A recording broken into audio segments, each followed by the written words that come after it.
இன்றைக்கி நம்ம பூசணி செடி வளர்ப்பு பற்றி தான் பார்க்க போகிறோம். இதோடைய விதைகள் வந்து நம்ம கடையில் வாங்குகிற பூசணிக்காயிலேருந்தே நம்ம எடுத்துக்கலாம். அதை வந்து நம்ம நல்லா ஒரு கோல்ட் வாட்டரில் நம்ம நல்லா வாஷ் பண்ணிவிட்டு அதை நம்ம ட்ரை பண்ணிவிட்டு அதுக்கப்புறமா நம்ம அதை பிளான்டேஷனுக்கு யூஸ் பண்ணிக்கலாம். உரம் கலந்த மண் நம்ம எடுத்துக்கணும்.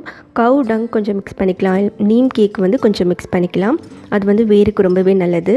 இந்த சீட்ஸை நம்ம ஒரு இன்ச்சில் நம்ம சாயிலால் கவர் பண்ணிவிட்டு வாட்டர் வந்து நம்ம போட்டுக்கலாம். இது வந்து பார்த்திங்கன்னா சீக்கிரமாகவே ஜெர்மினேட் ஆயிரும். உங்களுக்கு பிளான்ட் வந்து நல்லா ஈஸியாக க்ரோ பண்ணலாம். இதை நம்ம 2 சீட்ஸ் போட்டிருந்தோம், ரெண்டுமே நல்லா ஜெர்மினேட் ஆகிருக்கு. இதில் வந்து நம்ம வீக்காக இருக்க பிளான்ட்டை நம்ம வந்து எடுத்துடலாம். ஹெல்த்தியாக இருக்க பிளான்ட்டை மட்டும் நம்ம வச்சு க்ரோ பண்ணிக்கலாம். இது வந்து நல்ல ஒரு வெயில் இருக்க இடத்துல நீங்கள் இதை வந்து வச்சு க்ரோ பண்ணணும். தண்ணி வந்து நம்ம தினமுமே ஊற்றலாம். தண்ணி வந்து தேங்கி இருக்காத மாதிரி நல்ல ஒரு வெல் ட்ரைன் சாயிலாக இருந்துச்சு அப்படின்னா நல்லது க்ரோ பண்ணுறதுக்கு. புதுசாக லீஃப் வேறு ஒன்று வந்திருக்கு பாருங்கள். பூசணி செடி பார்த்திங்கன்னா உங்களுக்கு நம்ம சீட் போட்டதுலேருந்து ஒரு 3 மாதம் ஆகலாம். நம்ம அந்த பூசணிக்காய் எடுக்கிறதுக்கு ரொம்ப ஈஸியாக க்ரோ பண்ணலாம். குறிப்பாக இதோடைய இலைகள் வந்து பார்த்திங்கன்னா பார்க்கவே ரொம்ப அழகாக இருக்குது. நம்ம வைக்கும் போதே நல்ல ஒரு பெரிய பேக்கில் நல்லா நிறைய மண் இருக்க மாதிரியான ஒரு கண்டெய்னரில் நம்ம வைக்கிறது ரொம்ப நல்லது. இதுக்கு நிறைய ஸ்பேஸ் தேவைப்படுது வளர்கிறதுக்கு. வாட்டர் வந்து நம்ம எப்போவுமே மார்னிங்கில் ஊற்றணும்.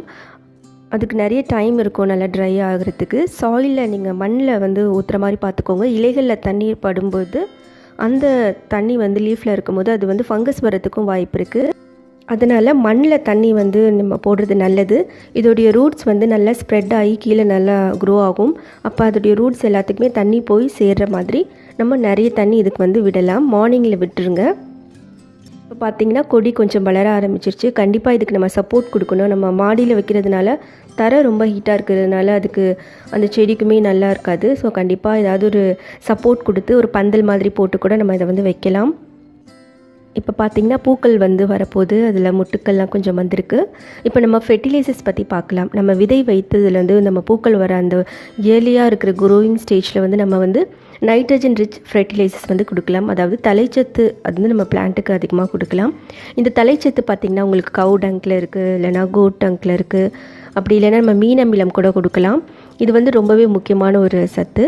அதுக்கப்புறம் பூக்கள் வந்து அதிகமாக பூக்கணும், பூக்கள் வர ஸ்டேஜில் அதிகமான பூக்கள் வரணும் அப்படின்னா நம்ம பாஸ்பரஸ் ரிச் ஃபெர்டிலைசர் வந்து நம்ம கொடுக்கலாம்.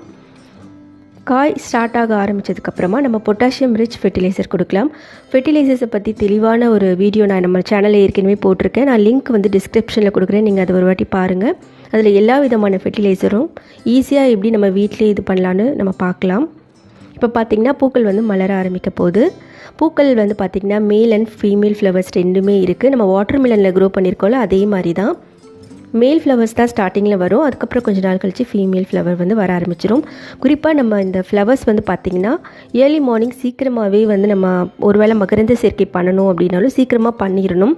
இல்லைனா இது வந்து க்ளோஸ் ஆகிடும். அந்த ஃப்ளவர்ஸ் கரெக்டான டைமில் நம்ம பண்ணிடணும். அதுக்கு முன்னாடி ஃபீமேல் ஃப்ளவர்ஸில் பார்த்திங்கன்னா உங்களுக்கு குட்டியாக ஒரு அந்த உங்களுக்கு பூசணி மாதிரி குட்டியாக இருக்கும், குட்டி ஃப்ரூட் இருக்கும். அதை வச்சு நம்ம ரெண்டுக்குமே நம்ம இருக்கிற வித்தியாசம் கண்டுபிடிச்சிடலாம். இது மலரும்போது நம்ம வந்து பாலினேஷன் வந்து மகரந்த சேர்க்கை வந்து பண்ணலாம். இயற்கையாக வந்து இன்செக்ட்ஸ் மூலமாக பூச்சிகள் மூலமாக நடக்கும். அப்படி இல்லைனா செயற்கையாக நம்மளே வந்து அதுக்கு ஹெல்ப் பண்ணலாம். மேல் ஃப்ளவரை வந்து நம்ம ஃபீமேல் ஃப்ளவர் மேலே வச்சு நம்ம இது பண்ணுறதுனால மகரந்த சேர்க்கை நடக்கும். அதுலேருந்து நம்மளுக்கு காயும் கிடைக்க ஆரம்பிச்சிடும். வீடியோ பிடிச்சிருந்துச்சுன்னா லைக் பண்ணுங்கள். நீங்களுமே இந்த பூசணிக்காயை க்ரோ பண்ணுங்கள். சேனலை மறக்காமல் சப்ஸ்கிரைப் பண்ணுங்கள். நிறைய வீடியோஸ் போடுறேன். உங்களுக்கு பிடிச்சிருந்துச்சுன்னா லைக் பண்ணுங்கள். தேங்க்யூ. பாய். Take care.